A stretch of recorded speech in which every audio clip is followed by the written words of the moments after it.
سورہ مائدہ میں فرمایا گیا ہے شیطان کا ہتھ کنڈا سب سے بڑا کیا ہے؟ انما یرید الشیطان ان یوقع بینکم العداوۃ والبغضاء، شیطان کا سب سے بڑا حربہ یہ ہے کہ وہ تمہارے مابین دشمنی اور بغض پیدا کر دے. یہ شیطان کا سب سے بڑا حربہ ہے.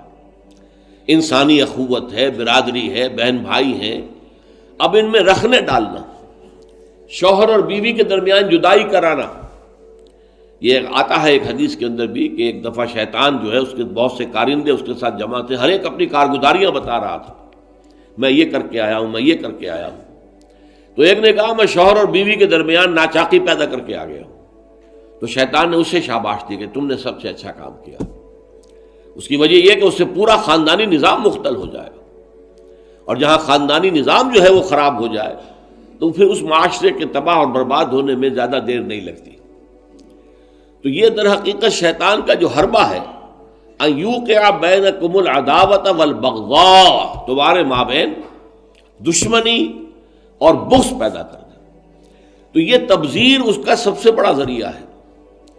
اب دیکھیے کہ ایک بہت سرمایہ دار بڑا شخص ہے اور اس کی بیٹی کی شادی ہو رہی ہے، تو جو کچھ ہو رہا ہے اس کو دیکھنے والے ہو سکتا ہے اس کا کوئی باورچی ہو غریب، کوئی شوفر ہو، ڈرائیور ہو اس کی کار کا، کوئی چوکیدار ہو اس کی کوٹھی کا، کوئی مالی ہو اس کی کوٹھی کا، اور ان لوگوں میں سے کسی کے ہاں ہو سکتا ہے کہ بیٹی جو ہے بوڑھی ہو رہی ہو اور اس کے ہاتھ پیلے نہیں ہو سکتے. جو معاشرے میں کم سے کم جو تقاضے پیدا کر دیے گئے ہیں شادی کے لیے وہ بھی پورے کرنے کے لیے اس کے پاس پیسہ نہیں ہے. اب یہ سارا جو وہ دیکھے گا ریل پیل دولت کی، اور جو یہاں پر دولت لٹائی جا رہی ہے، تو اس کا نتیجہ کیا ہوگا؟ اس کے دل میں شدید احساس محرومی پیدا ہوگا. ہیوز اور ہیو ناٹس کا ایک شعور اور احساس اور ادراک پیدا ہو جائے گا. یہ مترفین ہیں، ہم محرومین ہیں.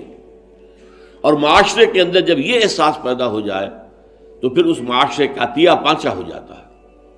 اس لیے شیطان کا جو عمل ہے کہ لوگوں میں بغض اور عداوت پیدا کر دیا جائے، تو تبذیر کے نتیجے میں بھی وہی شے حاصل ہوتی ہے. ان المبذرین کانوا اخوان الشیاطین وکان الشیطان لربہ کفورا. ہمیں تو یہاں تک حضور نے حکم دیا ہے کہ تم اگر اپنے بچوں کے لیے پھل لے کر آؤ تو یا تو پڑوس کے بھی بچوں کے لیے وہ پھل بھیجو ان کے گھر کے اندر. اور یہاں اگر تمہارے پاس اتنی ہی صرف مقدرت تھی کہ اپنے بچوں کے لیے کچھ لے آئے ہو، اس سے زیادہ کا امکان ہی نہیں تھا، تو یہ ضرور اہتمام کرو کہ ان کے چھلکے یا ان کی گٹھلیاں، آم آئے ہیں گھر میں تو آم کے چھلکے اور گٹھلیاں تو اپنے دروازے کے باہر نہ ڈالنا. تمہارے پڑوسی کے بچے دیکھیں گے کہ ان کے گھر میں آج آم آئے، انہوں نے آج آم کھائے اور ہمیں یہ میسر نہیں ہے. تو وہ احساس محرومی کا داغ ان کے اندر جو پیدا ہوگا وہ دلوں کو پھاڑ دینے والا ہے. یہ اور ہیں، ہم اور ہیں. من دیگرم تو دیگری، تم اور ہو ہم اور ہیں. ہم کوئی ایک امت کے لوگ نہیں ہیں. چاہے کتنے ہی واعظ آپ پلا دیں مسجد کے اندر کھڑے ہو کر انما المؤمنون اخوۃ، لیکن جب یہ شکل ان کے مشاہدے میں آتی ہے تو وہ کبھی ماننے کو تیار نہیں ہوتے کہ یہ گھر والا جو ہے یہ بھی میرا بھائی ہے.